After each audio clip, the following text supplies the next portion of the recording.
Ahora sí, chicos, voy a echarme un poquito para atrás porque necesito que se quede bien grabado todo. Una disculpa. Ahí va. ¿Sí lo ves en pantalla, Juan Pablo? ¿La presentación sí se ve?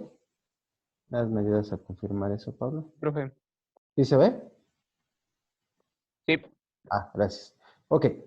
Bueno, como les comentaba hace unos momentos, estamos viendo todos los temas de macroeconomía que empezamos Juan Pablo y yo la semana pasada, revisando el concepto de macro, microeconomía y vimos sus diferencias, además de que pudimos ver una primer variable que era el tema de el desempleo. Hoy vamos a ver tres variables macroeconómicas más, que es el Producto Interno Bruto, que es lo que estamos viendo en pantalla, el tema de inflación y el tema de pobreza. Como les comentaba, esperemos poder abarcar todos y poder conversar de cada uno de ellos. Si no, con calma, porque lo importante es que podamos entenderlos. Entonces, como les leí hace un rato, el Producto Interno Bruto, su abreviación, la hacemos a través de las siglas PIB con mayúsculas. Y no es otra cosa, chicos, que la cantidad de bienes y servicios que un país produce dentro de su territorio durante un determinado tiempo, ¿sale? Es muy importante este factor porque nos indica cómo está creciendo nuestro país y es más bien el punto que nos va indicando si las cosas a nivel económico, a nivel política económica, están siendo correctas en nuestro país, ¿no? Entonces, eso es lo que hace el PIB, mide esa cantidad de servicios. Ahora, es para que lo entendamos más fácilmente, es como si tú midieras lo que ganas en todo un año de tus sueldos, ¿no? Ya libre de impuestos. Esa parte que se queda libre de impuestos es tu producción anual, ¿no? Tendrías que multiplicar. Si ganas 12,000 y te quitan impuestos 2,500, ¿no? Y te quedan 9,500, entonces tendrías que multiplicar 9,500 por 12 meses y ese sería tu producción en un año. Es lo mismo el PIB, obviamente el PIB no cobra impuestos, no se le cobran impuestos, simplemente es el resumen de lo que se ha producido en una nación, de lo que se ha vendido por esa nación, es decir, en pocas palabras, César, Wendy, Juan Pablo, es todas las ganancias que ha tenido un país en un periodo de un año. Aunque ahí dice en la diapositiva que es en un periodo determinado, generalmente ese periodo determinado se mide en un año, ¿sale? Hoy por hoy, por ejemplo, en nuestro país, chicos, ayer incluso hubo una pequeña, no controversia entre ellos, pero sí los periodistas medio amarillistas o que les gusta la cizaña, ¿no? El presidente mencionó que el país iba a tener un PIB para este año del 5%, ¿no? Es un aumento que nuestro PIB va a crecer el 5%, ¿no? Nuestra economía va a crecer un 5% con respecto a los años anteriores y la secretaria de Economía, Tatiana Cloutier, dijo que solamente el 2,5, ¿sabe? Es para que ustedes vayan viendo eso. ¿Eso qué quiere decir? Que México va a producir cierta cantidad de bienes y servicios, lo cual nos va a permitir crecer un 2,5% más que el año pasado. Y el presidente quiere el 5%. Ahora, para que ustedes se den una idea, Juan Pablo, César, Wendy, para que un país sea sano económicamente, podamos decir que estamos en un momento de abundancia o que vamos caminando muy bien, debe estar creciendo alrededor del 7 al 8%. Eso es lo que crece Estados Unidos, eso es lo que crece China, ¿no? Ellos tienen tasas de crecimiento de su PIB del 7 y 8%. Por eso es importante que México pudiera crecer el 5%. El tema es que no lo va a crecer, no por un tema que el presidente no quiera, es por un tema que no hay forma, ¿no? Todavía estamos batallando mucho con el tema del COVID y lo demás. ¿Por qué se los comento? Que me gusta que lo que estamos viendo lo puedan aterrizar en la vida real, ¿no? Entonces, el presidente, desde su campañas, prometió que no íbamos a crecer el 5%, sino el 6%. Eh, y bueno, pues no le ha salido porque recién tomó la presidencia, se vino el COVID, ¿no? Recordemos que tiene 3 años y nosotros tenemos 2 años con el COVID, un poquito, sí, 2 años.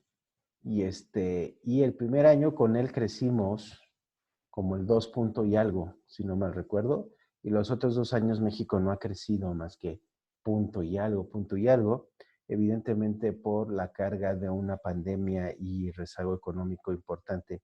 Todos los países dejaron de crecer en ese tiempo, chicos. Entonces, solamente algunos países desarrollados pues tuvieron ciertas ganancias, ¿no? Pero es difícil, en una situación de pandemia es difícil que los países puedan crecer económicamente. Entonces, ahora, para este ya tercer año de él, proyecta un crecimiento del 2.5%. Por eso les digo, chicos, que, ¿cómo les explico? No se me haría nada extraño este crecimiento, al contrario, se me hace bueno, porque estás hablando de crecer 2.5% más que el año pasado que creciste el 0 punto y algo, ¿no? Entonces, es importante poderle dar lectura a eso.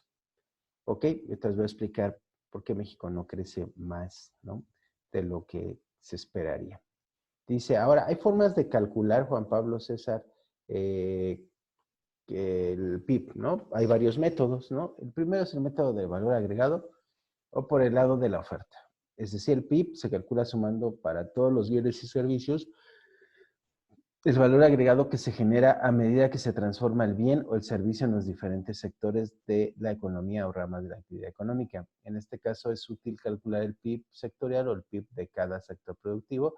Por ejemplo, el PIB del sector de la minería, el de la agricultura, la comunicaciones, el transporte, la industria manufacturera, la construcción, el sector financiero, podemos poner ahí el educativo, etcétera, chicos. Entonces, este valor se va a calcular sumando todos los bienes y servicios, en pocas palabras, de cada uno de los sectores en los que interviene la economía, desde el sector primario, secundario y terciario de la economía. Tomamos cada uno de ellos, ¿ok?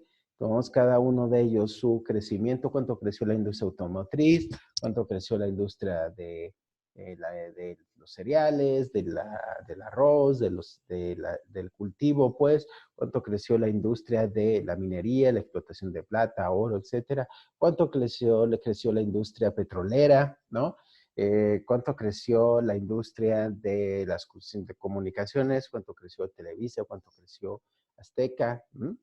Cuánto creció en el sector educativo el TEC de Monterrey, ¿no? Y todas las universidades, incluyendo Haller, ¿no? Entonces, Profe, mande, César. una consulta. Sí. Entonces, las empresas extranjeras que están en nuestro país, ahí cómo se le puede manejar el PIB, porque al final de cuentas, ellas están creciendo dentro de nuestro territorio. Entonces, pero yo a lo que tengo entendido se basa con lo que le cobra el gobierno de impuestos, ¿no? Así es, César.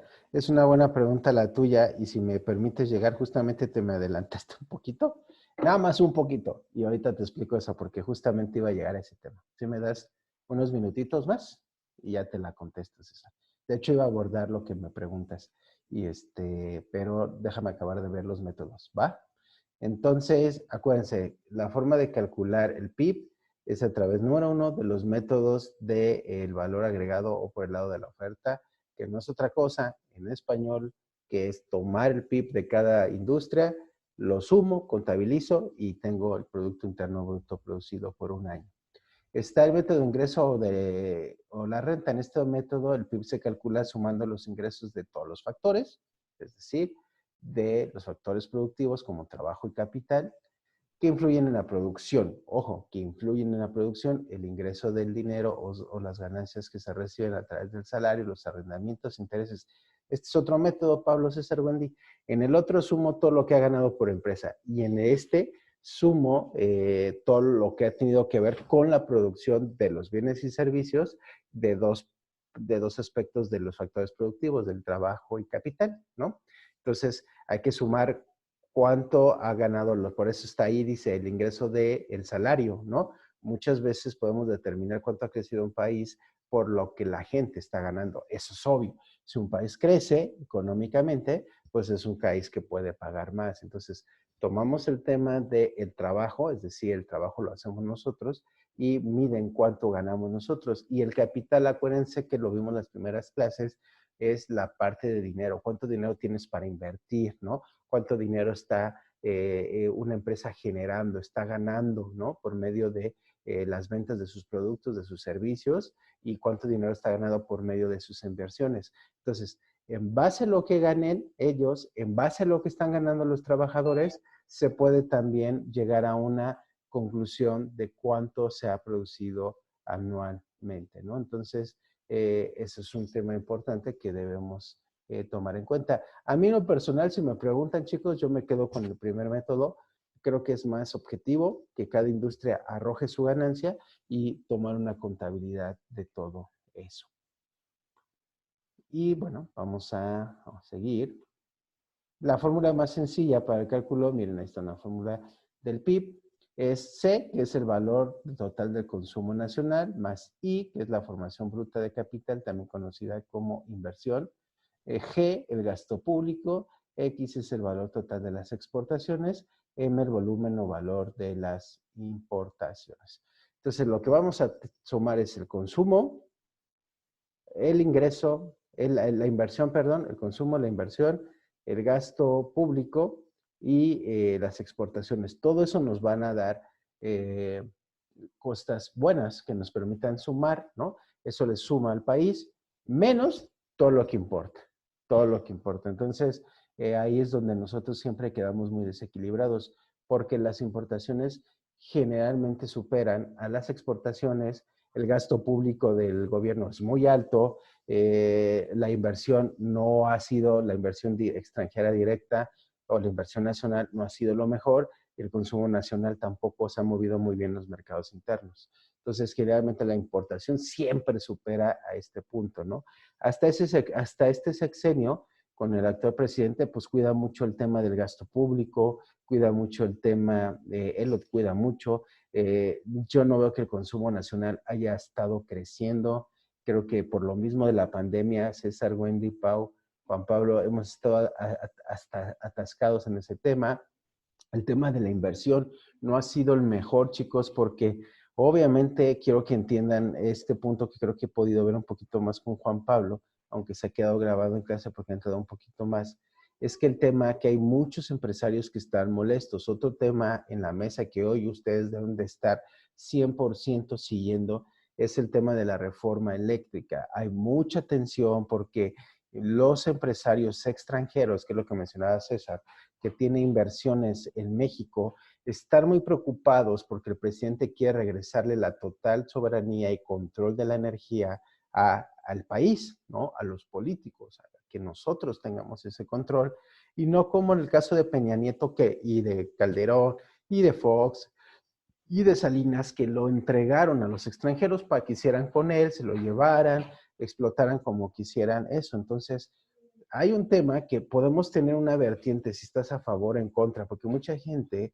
lo tacha de retrógrada, viejo, anciano, no entiendes la modernidad, y a veces lo viejo es lo bueno, chicos, ¿no? Entonces, en realidad, si ustedes me preguntan, yo sí apostaría porque se tuviera el control de la energía nosotros y hubiera una inversión controlada por el Estado de privados, eso sí está bien. Pero el problema es que hoy nuestro sector energético está en manos de privados. Y lo peor es que de privados extranjeros. Entonces, hoy la inversión es, por todo este contexto que les digo de la reforma energética, que les digo que el presidente ha empezado a cobrar impuestos a las empresas, ha mantenido a las empresas extranjeras a un lado porque no quieren venir a invertir en México porque pues no les conviene, ¿no? Porque ya no van a, porque sí tienen que pagar impuestos, porque ya van a estar regulados. Entonces, lo que le llaman esto la gente, hay nerviosismo, pues sí lo hay, porque obviamente las empresas extranjeras pues están molestas por estas nuevas políticas económicas de nuestro país. Este es el costo, Juan Pablo, César, Wendy, Pau, de ser un país pobre. Y hay que poner las cosas en la mesa y como son. Es el costo de ser un país pobre, no productivo, tercermundista, como somos nosotros. Nosotros no estamos en posición, desafortunadamente, de decir, ay, vamos a hacer esto, vamos a cambiar esto. No estamos en posición de hacer eso porque durante toda la historia de nuestro país, pues no lo hemos hecho bien. Esa es una realidad. no somos un país que nosotros produzcamos nuestras propias computadoras, que produzcamos nuestros propios coches, que produzcamos nuestras propias energías petroleras en el sentido de nuestras gasolinas, nuestro diésel. Entonces, toda la vida lo hemos importado, jóvenes. No hay producción en México. Entonces, evidentemente hoy es el costo, porque hay muchos economistas que van a tener la razón en ese aspecto, te van a decir, es que si el presidente sigue con esta metodología, México no va a crecer, evidentemente, no va a crecer. ¿Por qué? Porque entonces la gente que sí tiene dinero para venir a invertir y crear empleos y crear movimiento económico no va a querer venir y se va a estancar la economía. Pero ahí está Juan Pablo, César, Wendy, Paul. Ahí está el dilema. Seguimos permitiendo que nos exploten a cambio de trabajitos, a cambio de trabajo, o empezamos a crear una realmente reforma estructural cañona que nos puede costar sangre y lágrimas, pero que nos permita ser suficientes, autosuficientes. Es la pregunta. Por eso la gente está enojada, ya teniendo nosotros una refinería en Estados Unidos, otra refinería construyéndose, rehabilitando las refinerías. Yo les pregunto, si podemos ser autosuficientes en ese sentido, ¿por qué no? ¿No? ¿Por qué no? Eso a la larga va a generar empleos, eso a la larga va a generar mejor inversión para Pemex y va a tener mejor control de la economía. Y va a asegurar que México no tenga que comprar nada, sino que lo produzca. ¿Vale? Entonces, por eso, ya en pocas palabras les acabo de explicar por qué nuestro país, tristemente, chicos, siempre en esta suma del consumo, de la inversión, del gasto público y de las exportaciones, cuando las comparamos con las importaciones, pues salimos perdiendo muy gacho, porque todo lo compramos. Ya quisiéramos, si tú revisas, mi teléfono es Motorola, no es mexicano, mi computadora es Lenovo, no es mexicana, la computadora de mi hijo es Asus, no es mexicana, creo, no es porque no sé bien de esa marca. Bueno, pero mi hija tiene una Toshiba y no es mexicana. Mis tenis son Pirma, que son brasileños. Mi playera es gringa también, esta de polo que traigo. Carajo, perdón chicos la palabra, pero todo lo compramos, ¿no? Yo quisiera decir que todo lo producimos y las cosas que producimos en México somos malinchistas porque, pues, ¿cómo voy a comprar un pantalón que diga Juan Pablo's, Juan Pablo's jeans, ¿no? ¿Cómo? ¿Eso qué es? No, los Levi's, no, las marcas reconocidas, ¿me explico? Entonces, realmente estamos en una posición bien complicada, chicos, y al final del día, por eso nuestro PIB siempre está decaído. Que sí crece por la inversión extranjera, porque generan empleos. Cuando digo trabajitos, pues es que ustedes y yo sabemos que son trabajitos, porque le salimos muy barato en mano de obra a los países extranjeros, nos pagan lo suficiente para que vivamos muchos mexicanos. Es todo, ¿no? Entonces, obviamente hay salarios que sí hay puestos que son muy bien pagados, pero son los menos, ¿sale? Juan Pablo, César, Wendy y Pau. Ese es el tema por el cual México pues nunca crece realmente. Estamos pagando el precio de ser un país que compra y compra para satisfacer las necesidades de sus habitantes y no produce, no produce, no produce, no produce. Y por tanto, si no produzco, pues ¿qué vendo? Tengo que comprar todo. ¿Vamos bien hasta ahí, chicos, o tienen alguna duda? ¿Todo bien? Hasta ahorita está claro, profe.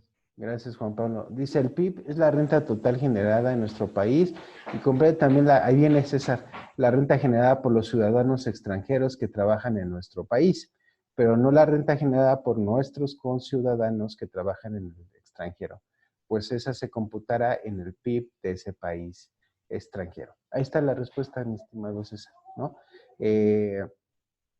Dice, el PIB es la renta total generada en nuestro país y comprende también la renta generada por los ciudadanos extranjeros que trabajan en nuestro país. Aquí sí la contabilizamos, César, pero no la renta generada por nuestros conciudadanos que trabajan en el extranjero, pues esa sí se va a computar en el PIB extranjero. El Producto Nacional Bruto, César, chicos, es la renta total generada por los ciudadanos de un país y comprende la renta que generan los ciudadanos del propio país en otros países, pero no la renta generada dentro del propio país por los extranjeros. A grandes rasgos, PIB y PNB evolucionan más o menos a la vez. ¿Sí se comprendió esto, César? De hecho, hay que entender la diferencia entre PIB y PNB, ¿no? El PNB es la renta total, chicos, es decir, lo que produce un país por los ciudadanos de ese país y comprende la renta que generan otros ciudadanos de este país, es decir, los extranjeros en otros países. Pero no la renta, ojo, pero no la renta generada dentro del propio país por los extranjeros. Entonces, el PNB, César, es el Producto Nacional Bruto, es lo que producimos como mexicanos en total, ¿sale? Pero no lo que produce el extranjero en nuestro país. El PIB sí contabiliza lo que producen las empresas extranjeras con las nacionales, pero no lo que hacen las nacionales en otro país, ¿sale? A nivel macro, el que cuenta es el PIB, César, ¿no? Entonces, ahora la pregunta de César es, ¿cómo está la onda? Si el PIB debería ser más grande, tal vez, esa es la pregunta de César, pero ¿se contabiliza o no se contabiliza lo que producen las empresas extranjeras en México? Sí, César, ya lo puedes ver ahí. ¿Por qué? Porque se va a comprender la renta generada por ciudadanos extranjeros que también trabajan en nuestro país.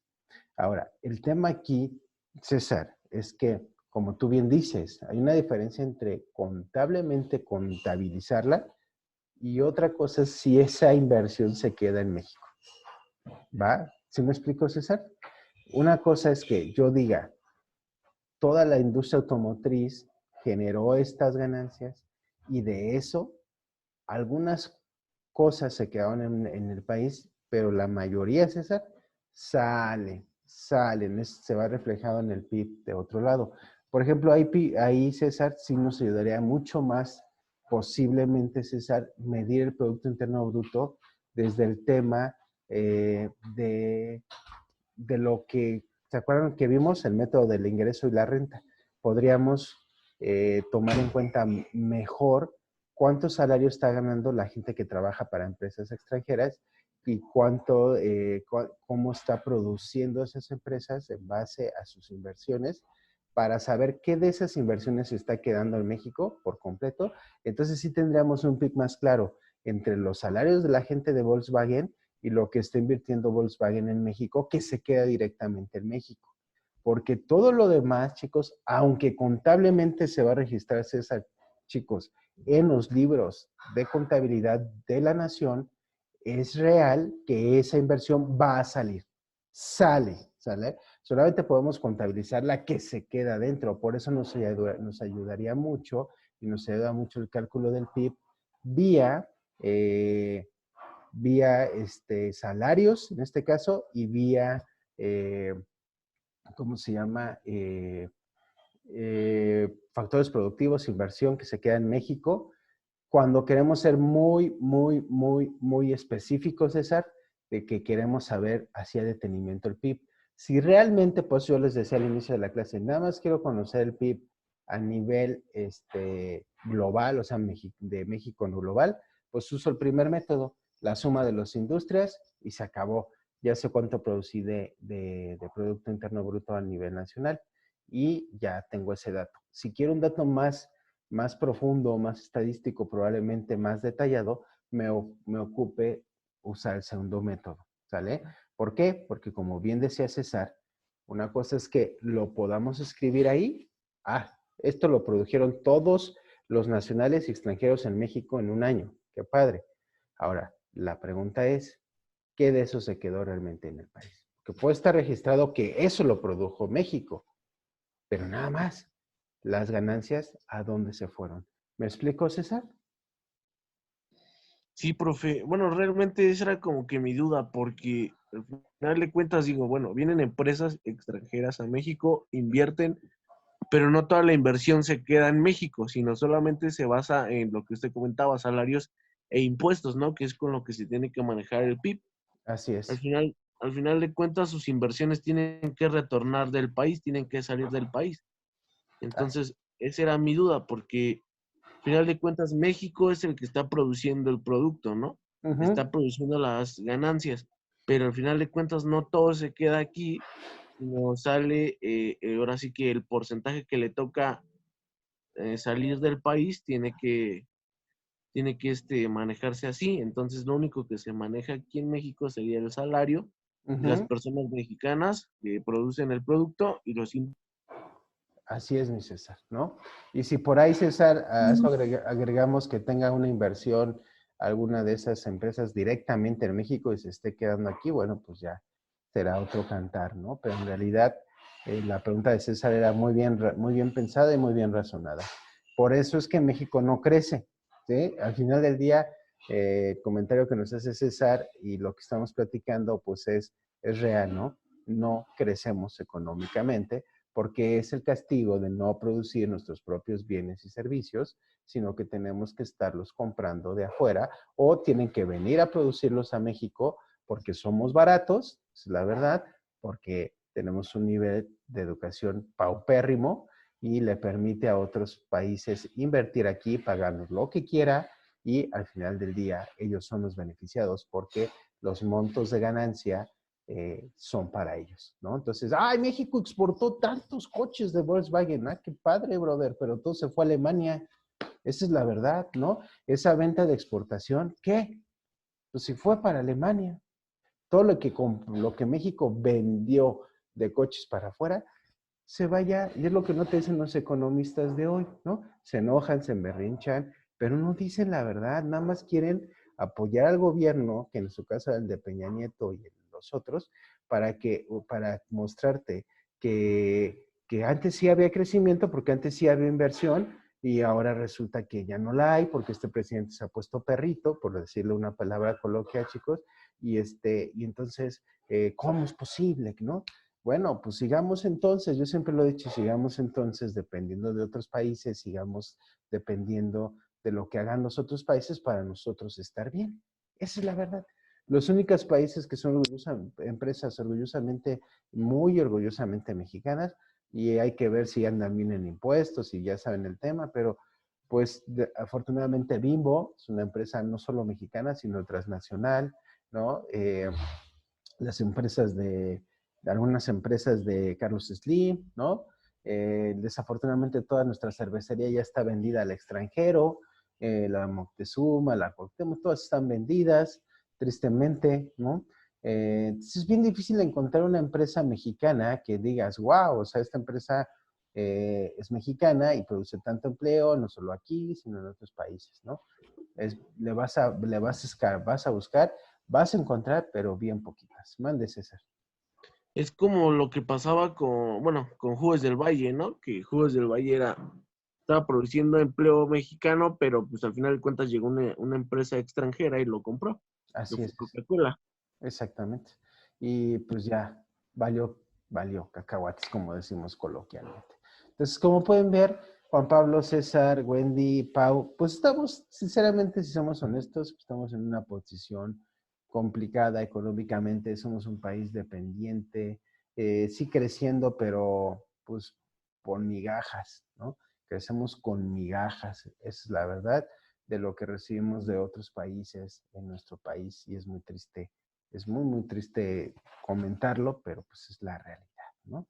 Y bueno, el PNB, pues ya saben qué es lo que produce un país, los mexicanos en su país, fuera de su país, pero no lo que producen los extranjeros en nuestro país. Entonces, si realmente nos interesa ver cuánto produce México, es decir, cuánto es lo que México gana, pues deberemos entrar sin duda alguna al PNB, no tanto al PIB, porque el PNB sí nos va a arrojar lo que mexicanos están produciendo. Y bueno, pues ahí es donde va a estar la realidad de nuestro país, ¿no? Ya por último de este tema, pues está el PIB nominal, que mide el valor de los bienes y servicios expresados a los precios corrientes, es decir, se deja influir por el efecto de la inflación, es un valor hinchado. Es el PIB nominal toma en cuenta la inflación, ¿no? Y hincha, ¿no? En cuanto ha tomado en base a los precios. Y el PIB real, pues mide el valor de bienes y servicios expresado a precios, pero no lo infla, ¿no? Entonces, esto es en pocas palabras lo que es el PIB y bueno, es una variable macroeconómica que nos ayuda a conocer cuánto ha crecido un país y ya dimos los pormenores ahorita y las diferencias entre el PIB y el PNB. El PNB, en pocas palabras, es 100% mexicano, lo que ha producido el mexicano, y el PIB es lo que ha producido el mexicano con el extranjero, pero como bien hicimos énfasis, es una producción engañosa porque realmente la ganancia no se queda en México quitando salarios, como comentábamos, los impuestos que pagan las empresas. César, y eso sí lo pagan, ¿no? Ese es otro tema. Si se quedan esos impuestos está padre, si es lo que entra al país con respecto a esos países y sí están pagando impuestos y alguna otra inversión en México. ¿Sale? ¿Dudas del PIB, chicos? ¿O todo claro? Todo bien, profe. Todo claro, profe. Perfecto. Vamos a ver un tema que también nos duele en el alma y que también tiene que ver con la macroeconomía, que no es otro tema más que la pobreza. La pobreza. Muy triste hablar también de este tema porque pues nos pega directamente. Dice, la pobreza es una forma de vida que surge de la imposibilidad de acceso a los recursos necesarios para satisfacer las necesidades humanas, como alimentación, vivienda, educación, la asistencia sanitaria o el acceso al agua potable. También se considera la falta de medios para poder acceder a los recursos, ¿no? Y obviamente el desempleo, que es lo que veíamos Juan Pablo y yo. Un país que está en desempleo, pues es un país que tiene pobreza. Ahora, mira, César, Wendy, Pau, Lupita creo que se integró por ahí. Es bien triste, pero hay que decirlo como es. El tema es este. En México, como en muchos lados, el tema siempre ha sido, ¿qué es pobreza, Juan Pablo? ¿No? ¿Qué es pobreza? O sea, porque hay que definir qué es la pobreza para determinar quiénes son pobres. Y desde ahí, pues los ricos canijos se agarran, ¿no? Entonces, ahí está la definición, ustedes la tienen en pantalla y es clarísima, chicos. Es pobre aquel, ojo, que no tiene acceso a la comida, que no tiene una casa, que no tiene educación, que no tiene asistencia sanitaria, es decir, o los medios de salud, y que no tiene acceso al agua potable.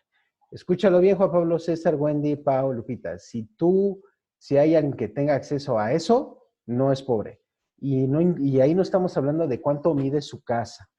¿Estamos? O sea, porque puede vivir en un huevito y te van a decir, no, espérate, tú tienes casa. Oye, pero en mi caso solo tengo para 2 recámaras, brother, no me alcanza para más. Y el comedor camino 2 pasos y ya estoy en la sala.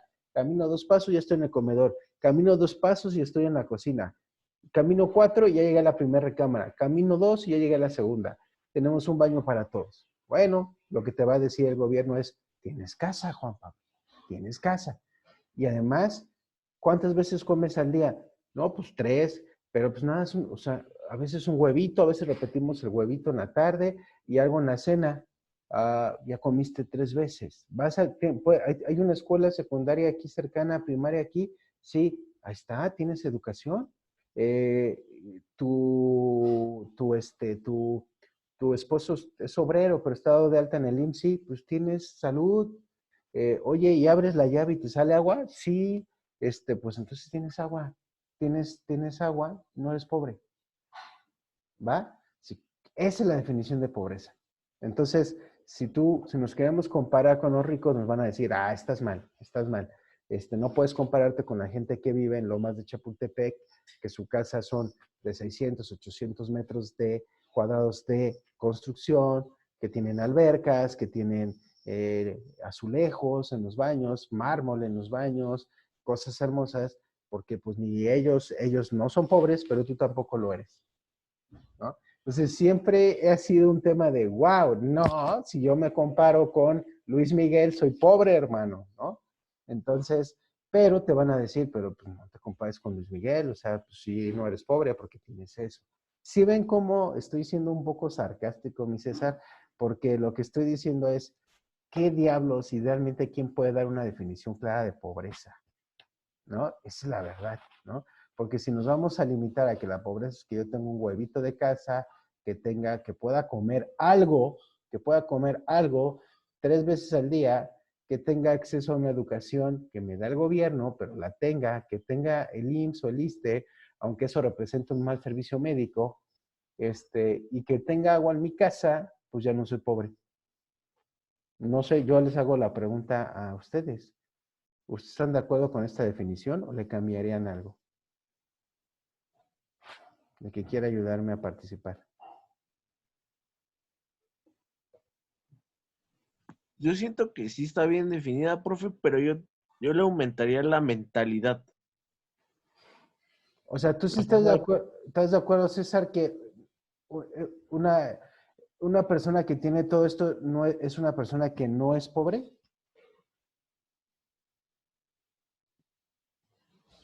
yo digo que sí, profe, porque al final de cuentas tiene las cosas, pero muy limitadas, se puede decir, ¿no? Ok.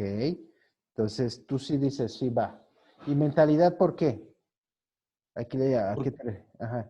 Porque haga de cuenta, bueno, lo que yo pienso, ¿no? Al final de cuentas, las personas, o en este caso, el gobierno que dice, sí tienes acceso a los servicios básicos, pero no tienes el alcance de alguien que tiene un poco más de solvencia económica, en este caso lo que usted comentaba, los ricos, ¿no? Ujú. Que ellos sí pueden estar en hospitales de lujo y así, ¿no? El servicio médico en México, el IMSS, el ISSSTE, está pues de la patada, entonces, ¿cómo me puedes decir si tienes acceso a la salud, pero pues si no sirve tu servicio médico? Es lo, Entonces, es lo que yo digo, César. Yo estoy de acuerdo contigo. Creo que a nivel definición, mi César, sí está bien establecida.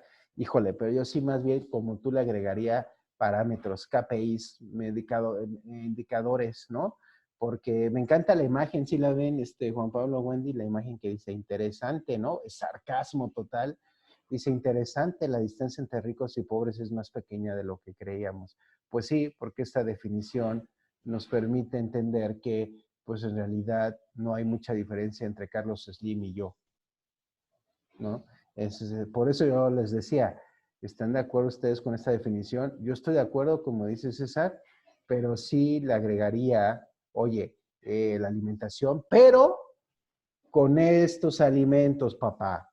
¿Cuántas veces puedes comer pescado? ¿Cuántas veces puedes meterle camarones? ¿Cuántas veces puedes comer carne de res? ¿No? De desayuno el huevo, pero acompañado de algo más, ¿no? O un cereal, o frutas, ¿no? De cena, ¿qué comes? ¿No? Yo sí le agregaría esos detalles, mi César, porque creo que también es una burla, sí creo que es una burla el decir que si tienes eso, no seas pobre, ¿no? Porque por eso es algo que decía el panista en los tiempos de Calderón, ¿no? Dice, los mexicanos decía que con 6,000 pesos viven, que por qué se quejan. No manches, cuando él ganaba como diputado, pues 200,000 pesos al mes, ¿no? Que el mexicano, ¿por qué se quejaba si con 6,000, 8,000 pesos vivía y estaba bien? Porque la despensa y la canasta básica era de tanto. Es una burla, César, a mi consideración, ¿no? Es una burla patética de la gente que puede decir, es que con 6,000, 8,000 pesos tú vives, ¿no? No eres pobre. Y yo, pues que gano 200,000, pues eso es otra cosa. Yo puedo vivir de otra manera. Yo creo que sí debe de haber KPIs que nos indiquen qué está comiendo la gente, qué no está comiendo la gente, porque de esa forma es que podemos medir realmente si estamos en igual de condiciones. Yo no sé, les comenté, mi estimado César Juan Pablo, yo jugué fútbol americano toda mi infancia y como 2 años juvenil.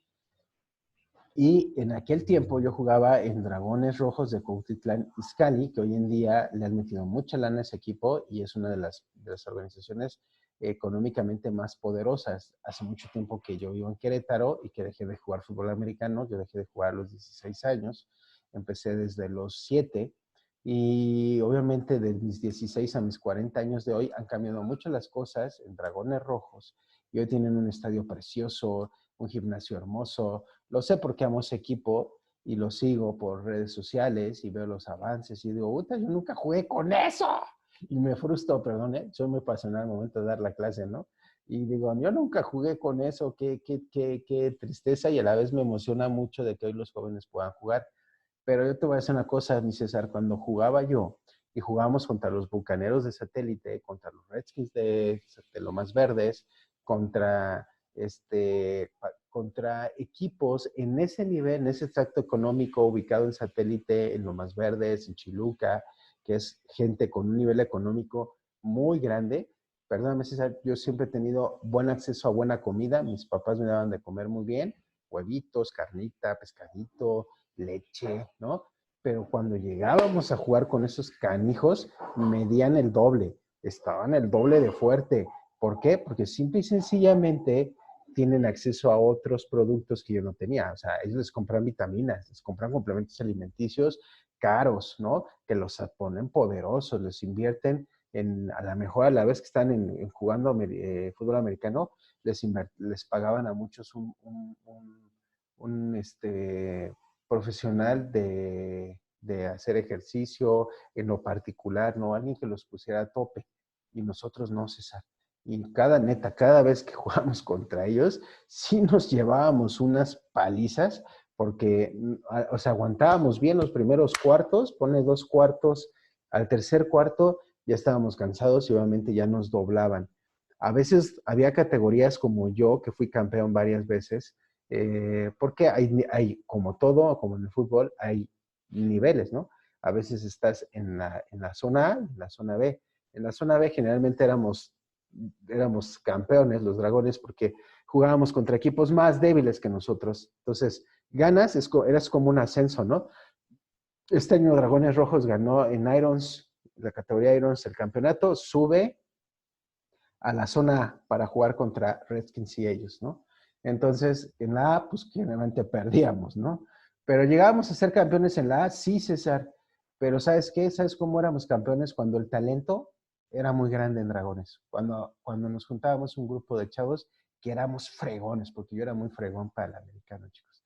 Entonces, cuando nos juntábamos todo ese talento, ganábamos. Pero si yo medía las fuerzas, mi César, las fuerzas, me refiero a la fuerza, no, pues sí nos daban la vuelta, ¿no? Y la verdad es que pues yo también comía lo que ellos comían, pero sí luego ya descubrí con amigos en la prepa, que fue mi último año de juego, que ya estaba estudiando yo en la prepa por esa zona y tuve amigos, no, pues sí, les compraban alimentos, tenían entrenadores personales, muy cañones esos chavos, muy cañones.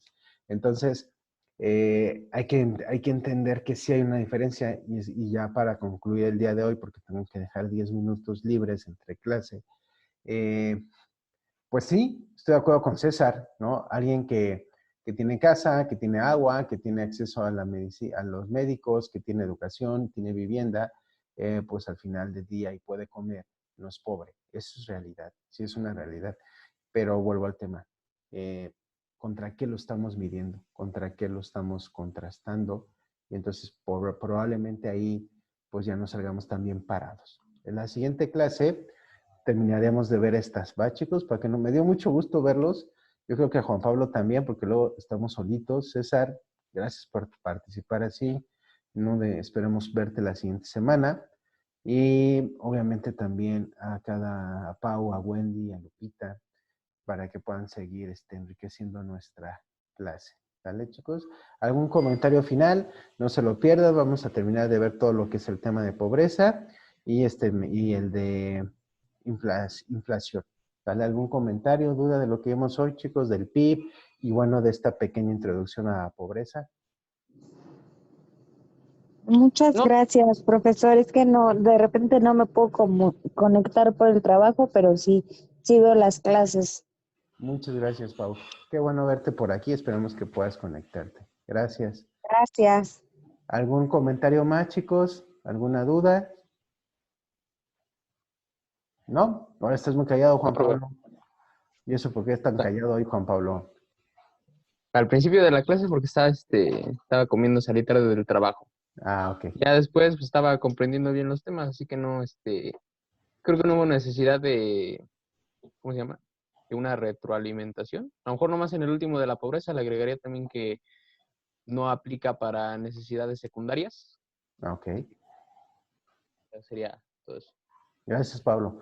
Pues vamos a seguir viendo este tema la siguiente semana. Los espero, que tengan una excelente tarde-noche de miércoles y fin de semana y nos vemos el siguiente miércoles. Hasta luego, chicos. Todo, profe. Hasta luego, profe.